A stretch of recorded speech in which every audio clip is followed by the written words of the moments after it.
Velká válka skončila. Jediné, co chceme, je vrátit se domů. Do nové republiky, která se zrodila v srdci Evropy. Jenže trčíme tady, protože sílící občanská válka blokuje přímou cestu na západ. Jediná cesta ven vede na východ přes území, o které bojuje Rudá a Bílá armáda. Musíme přejet Sibiř v obrněném vlaku a pak bezpečně doplout domů lodí. Je to naše jediná šance, jak tuto dlouhou cestu přežít. Možná to bude náš poslední vlak domů.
Během Velké války, které se později začalo říkat První světová válka, měla Československá legie za úkol bojovat jménem Ruska výměnou za podporu nezávislé Československé republiky. Válka si však vyžádala nesmírné ztráty na životech a hospodářský kolaps v Rusku, což zažehlo revoluci, která sesadila cara a přerostla v krvavou občanskou válku. Bolševici založili Rudou armádu, aby upevnili moc a vládu nad sjednoceným Ruskem, zatímco Bílá armáda vznikla proto, aby se Rudým postavila. Československá legie byla nyní ve velmi ošemetné pozici. Ozbrojená jednotka v cizí zemi, bez jasné příslušnosti k Rudým či Bílým. Západní hranice Ruska navíc stále ovládaly mocnosti, které založení Československa bránily.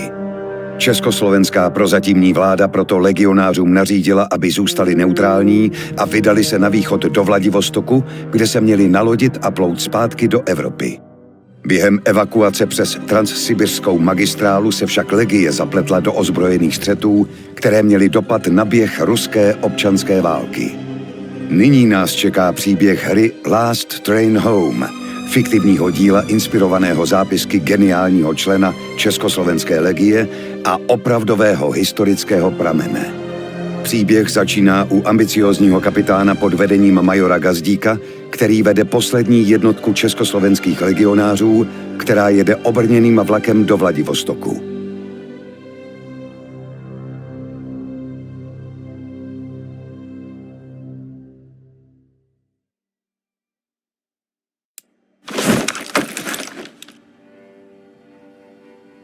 Hlavu hore, kapitán.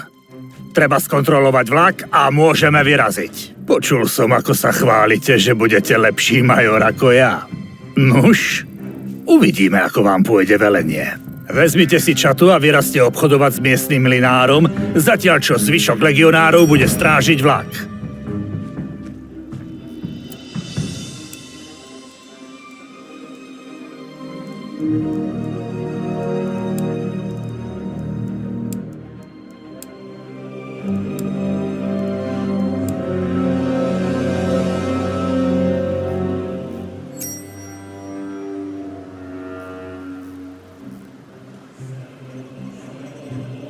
Čekám. Dobře, jdu tam.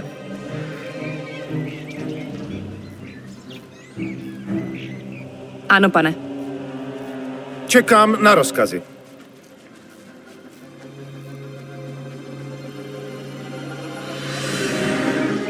Rozumím. Ano, som na ceste.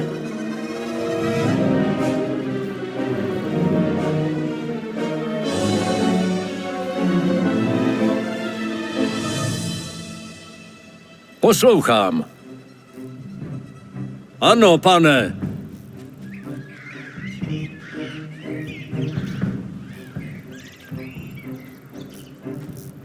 Ano, rozumím.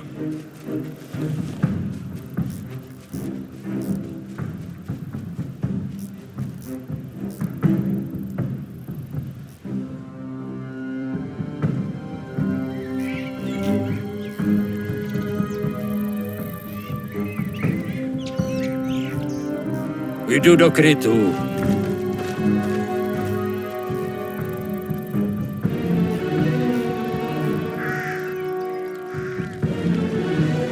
Moudrá. Cítím dym.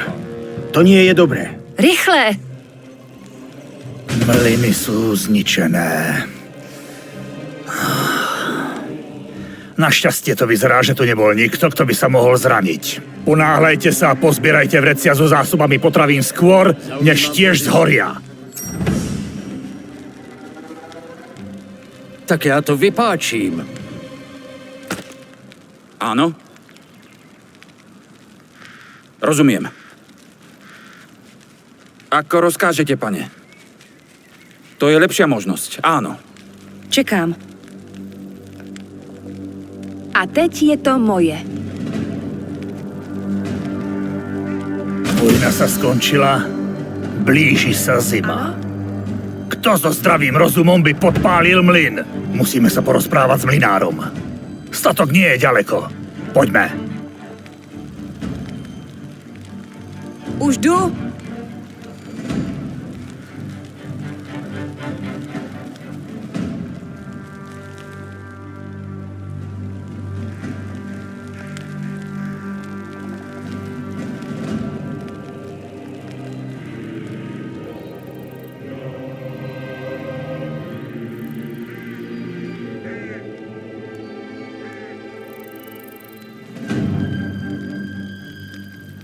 Poslouchám.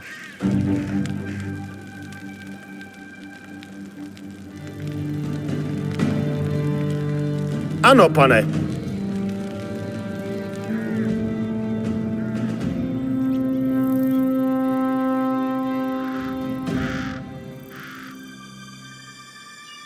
Jdu do krytu.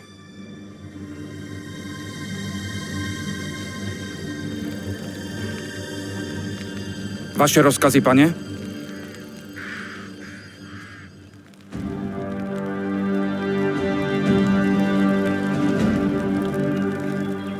Zaujímam pozíciu. Čekám na rozkazy.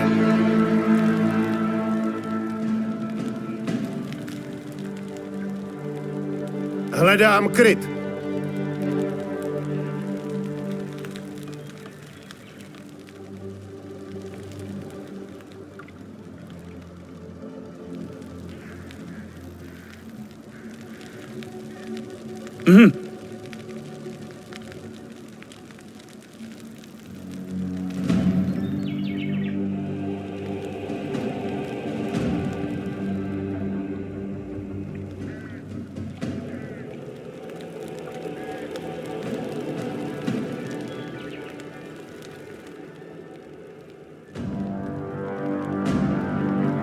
Čekám na ano.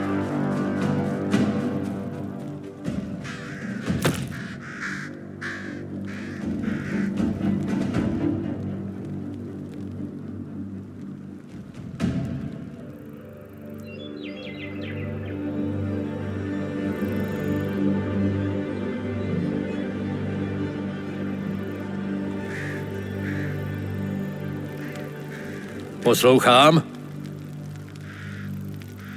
Dle rozkazu. Povídejte. Už jdu. Pripravený. Som na ceste.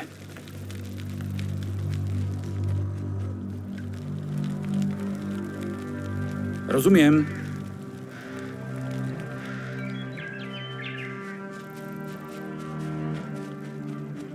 Vaše rozkazy, pane? Myslíte, že je to mlynářův dům? Ak je tam niekto nažive, je našou povinnosťou pokúsiť sa mu pomôcť.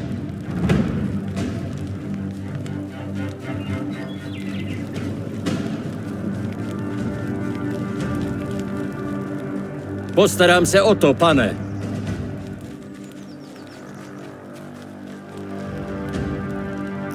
Niekto tam leží.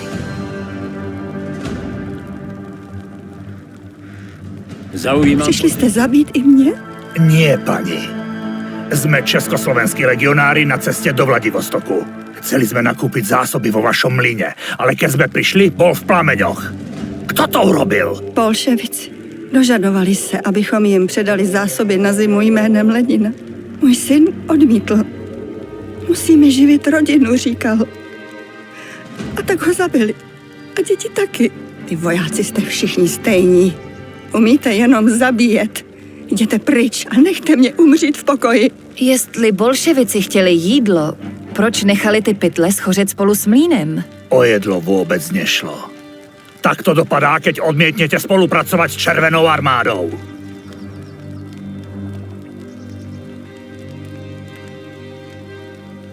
Červení, ktorí zapálili túto farmu, sa nesmú dozvedieť, že sme tu. Ale nesmieme riskovať vlak.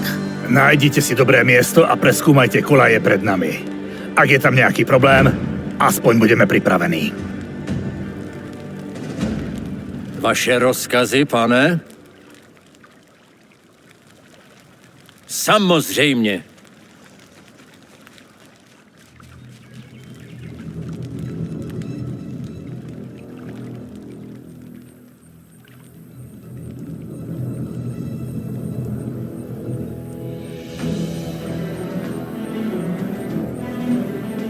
Zaujímám pozici.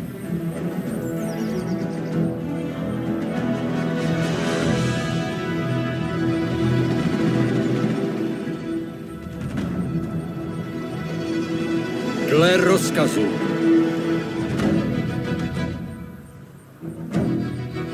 Pošlite niekoho s ďalekohľadom na tamten okraj. Prieskumníka. Hneď, kapitán.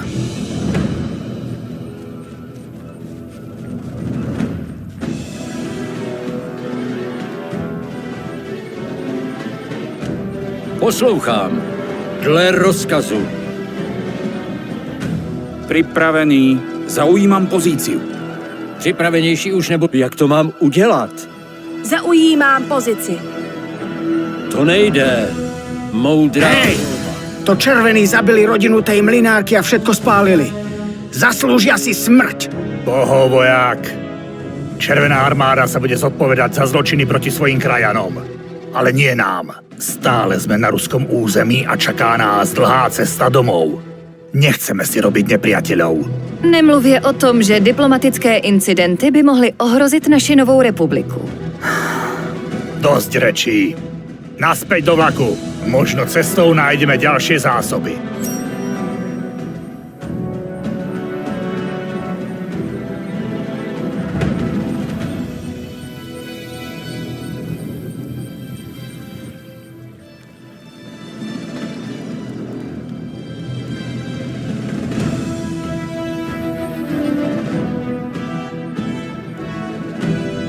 Poslouchám.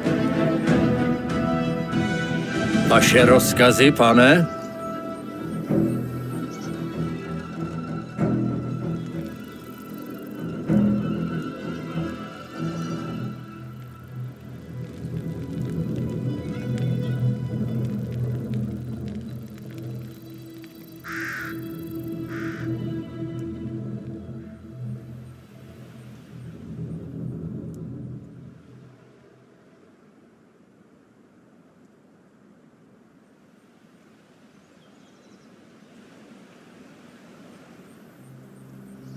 Áno?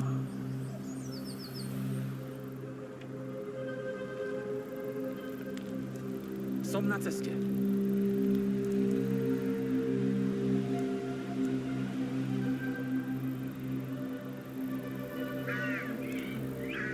Naši vojaci už dlho nevideli žiadnu akciu. Čo keby sme si urobili strelecké cvičenie so strašiakmi? Áno, pane.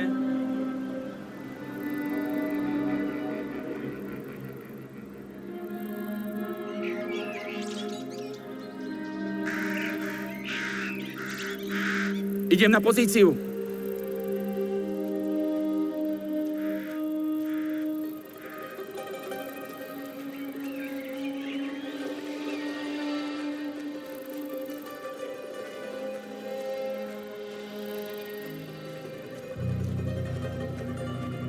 Aha.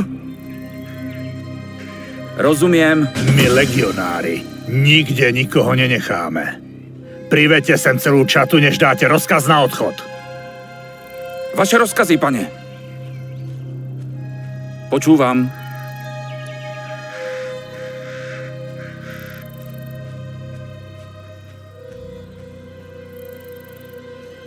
Aha.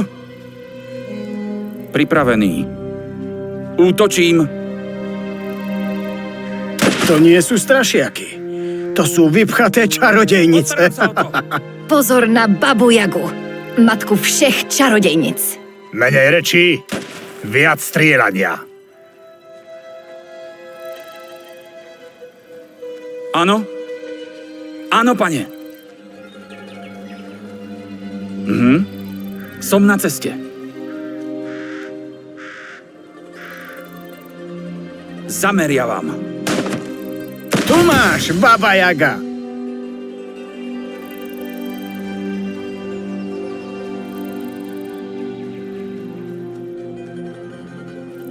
Prekliatá robota.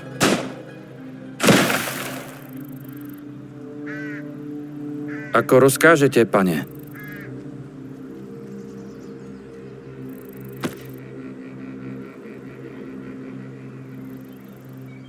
Áno, pane.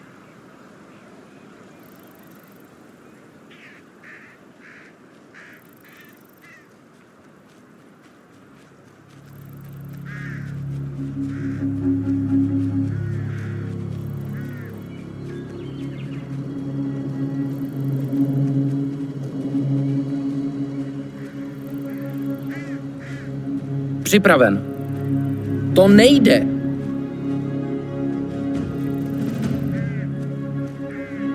Připraven, pane. Rozumím. Vaša, kryjem sa.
Niečo je zlé. Je tu príliš ticho. Vyrazte, ale majte oči aj uši na stopkách.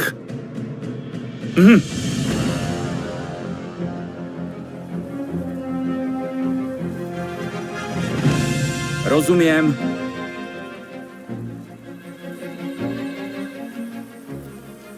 Červení nechali pár dedinčanov nažive.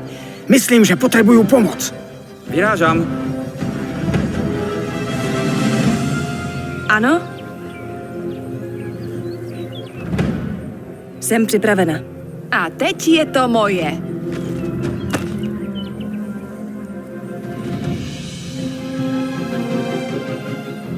Počúvam. Idem na pozíciu. Čekám. Hledám kryt.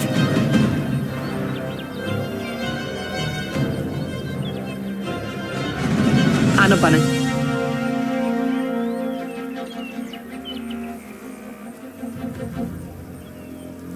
Ano? Zima blízká. Jsem připravena. Už jdu. Rozkazy? Rozumím.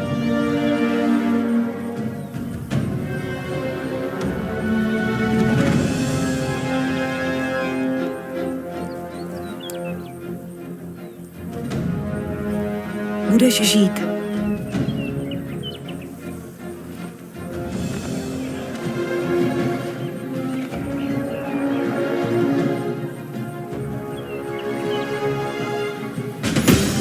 Sme československí legionári na cestě do Vladivostoku. Môžete nám povedať, čo sa tu stalo? Rudá armáda si přišla pro rekruty a zásoby. Řekli jsme jim, ať jdou pryč, ale oni se jen smáli a sebrali nám všechno, co chtěli. Každého, kdo se jim postavil, zabili. Viděli jsme nákladáky plné dělostřelecké munice, jak jedou k řece. Bydlí tam moje sestra. Jsem strachy bez sebe. Pomozte mi, prosím. Prišli sme nakúpiť zásoby. Nie sa zapliesť do ruských záležitostí. Ale červení na nás zaútočili už skôr a očividne tu nechystajú nič dobré. Vlak prostě nemôžeme riskovať. Takže musíme ísť zistiť, čo sa tu deje. Vyzerá to, že ten most sabotovali. Budeme ho musieť opraviť, aby sme sa dostali ďalej. Nástroje a materiály najdete v nedalekém táboře. Přímo tamhle.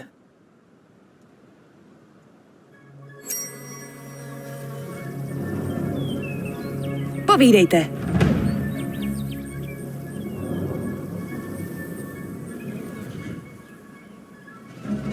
Dobře, jdu tam.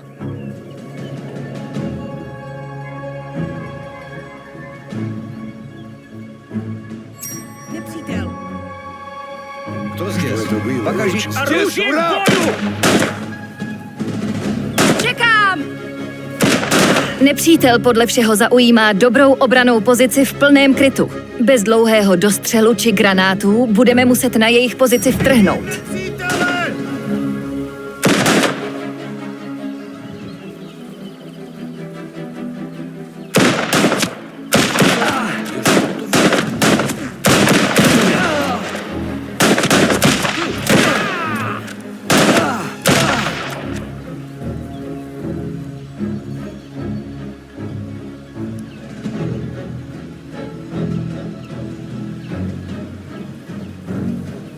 Já by mohl... Rozkazy?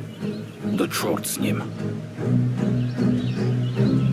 Dobře, jdu tam. Кто здесь? Смотрите, легионеры!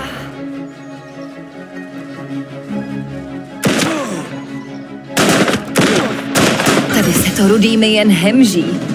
Asi by bylo dobré zůstat v utajení co možná nejdéle. Hlavně nikdo nesmí omylem vystřelit. Střelba není zrovna nenápadná.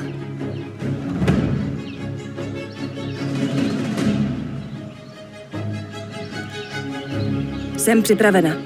Postarám se o to.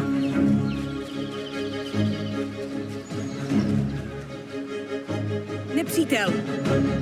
Атаку! Будешь что-то услышать. Сделай сюда! Vidím nepřítele.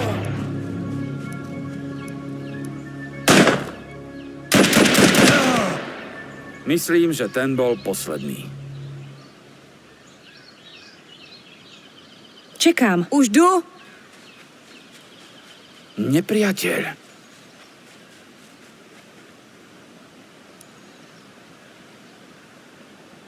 Jsem připravena.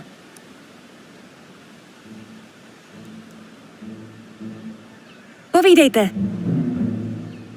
Zaujímám pozici. Dobre. Keď teraz máme tú hnusnú vec za sebou, pozrieme sa, aká zlá je situácia.